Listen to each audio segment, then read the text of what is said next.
hak veto Ferrari di F1 Race. Tahukah kalian, ada satu tim di dunia Formula One yang memiliki kekuasaan luar biasa, bahkan bisa menggagalkan keputusan resmi FIA dan Formula One Management. Ya, tim itu adalah Ferrari. Dan kekuasaan itu disebut hak veto. Tapi apa sebenarnya hak veto itu? Kenapa hanya Ferrari yang memilikinya? Dan bagaimana dampaknya terhadap F1 sampai hari ini? Mari kita bahas secara lengkap dan santai. Untuk memahami hak veto, kita harus mundur ke tahun 1980-an ketika Formula One masih dikuasai oleh dua kekuatan besar, FIA sebagai otoritas olahraga dan FOCA, asosiasi tim yang dipimpin oleh Bernie Ecclestone. Saat itu, Ferrari merasa sering dikalahkan oleh tim-tim Inggris seperti McLaren, Williams, dan Lotus yang punya pengaruh besar. Ferrari ingin perlindungan. Mereka merasa sebagai satu-satunya tim pabrikan dengan sejarah panjang, mereka pantas mendapat posisi istimewa.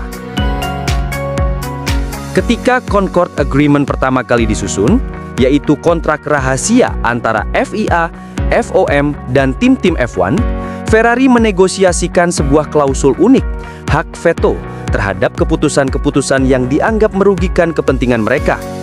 Dengan kata lain, kalau ada aturan baru yang disusun FIA dan Ferrari tidak setuju, Ferrari bisa berkata, "Tidak, kami menolak." Dan keputusan itu bisa batal total. Kekuatan yang luar biasa, bukan? Alasan utamanya sederhana. Ferrari adalah ikon Formula One. Tim ini telah ikut sejak musim pertama tahun 1950 dan menjadi magnet utama bagi sponsor, media, dan fans. Tanpa Ferrari, daya tarik F1 bisa menurun drastis. Bahkan banyak pihak mengatakan F1 tanpa Ferrari bukan F1. FIA dan pemegang hak komersial sadar mempertahankan Ferrari berarti mempertahankan nilai jual seluruh kejuaraan. Maka sejak saat itu, setiap versi Concord Agreement selalu memberikan Ferrari privilege tertentu, termasuk hak veto dan bonus finansial khusus. Hak veto Ferrari tidak berarti mereka bisa asal menolak apapun. Secara hukum, hak veto ini hanya bisa digunakan terhadap peraturan teknis atau olahraga yang dianggap secara tidak adil mendiskriminasi Ferrari. Jadi, Ferrari tidak bisa memakainya untuk hal sepele, seperti perubahan warna bendera atau aturan sprint race. Tapi, jika FIA mengusulkan regulasi mesin misalnya, yang bisa menguntungkan satu pabrikan tertentu, Ferrari berhak menolak. Hak veto ini membuat Ferrari memiliki posisi tawar yang sangat kuat di setiap rapat Formula One Commission maupun World Motorsport Council.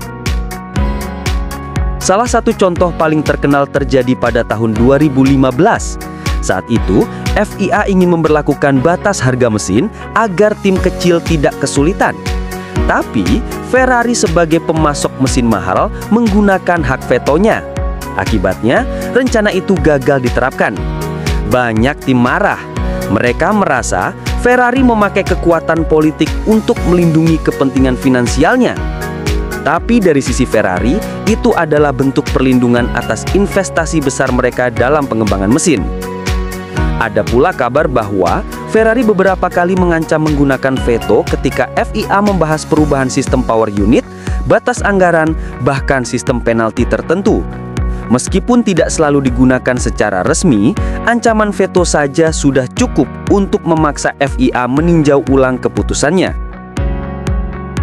Ya, hingga kini, hak veto masih eksis, meskipun dengan batasan lebih ketat. Di bawah Concord Agreement terbaru 2021-2025, Ferrari tetap memiliki hak veto, tapi harus melalui proses formal. Ferrari harus mengajukan alasan tertulis, harus membuktikan bahwa keputusan tersebut benar-benar merugikan secara tidak adil, dan FIA punya hak meninjau apakah veto itu sah digunakan. Dengan mekanisme baru ini, Ferrari tetap punya kekuatan simbolis besar, tetapi tidak bisa seenaknya menghentikan perubahan yang diinginkan mayoritas tim. Selain hak veto, Ferrari juga menerima bonus khusus setiap tahun, disebut Long Standing Team Payment. Jumlahnya diperkirakan mencapai lebih dari 40 juta dolar AS per musim.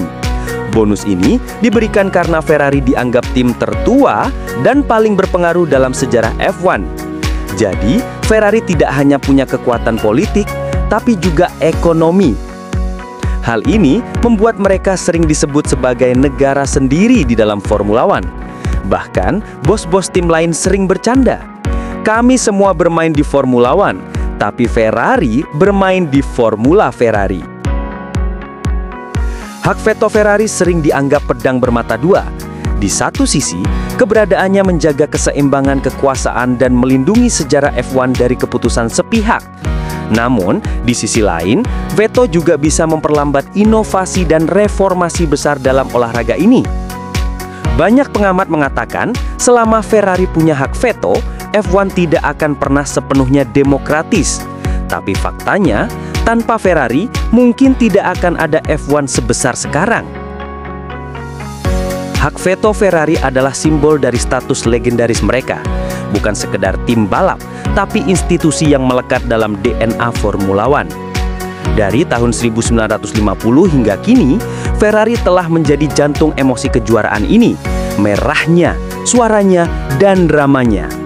Dan selama hak veto itu masih hidup, satu hal pasti, tidak ada keputusan besar di F1 yang bisa lepas dari bayang-bayang kuda jingkrak dari Maranello. Jadi, lain kali kalian mendengar FIA mengubah aturan mesin, aerodinamika, atau anggaran, ingatlah, di balik semua itu, ada satu kursi merah di meja rapat yang bisa berkata, tidak. Dan kursi itu bertuliskan satu kata, Ferrari. Bagaimana pendapat kalian? Apakah kalian setuju adanya hak khusus untuk Ferrari ini? Komen di kolom komentar ya. Terima kasih sudah menonton dan jangan lupa untuk like video ini dan subscribe channel kami untuk info F1 lainnya.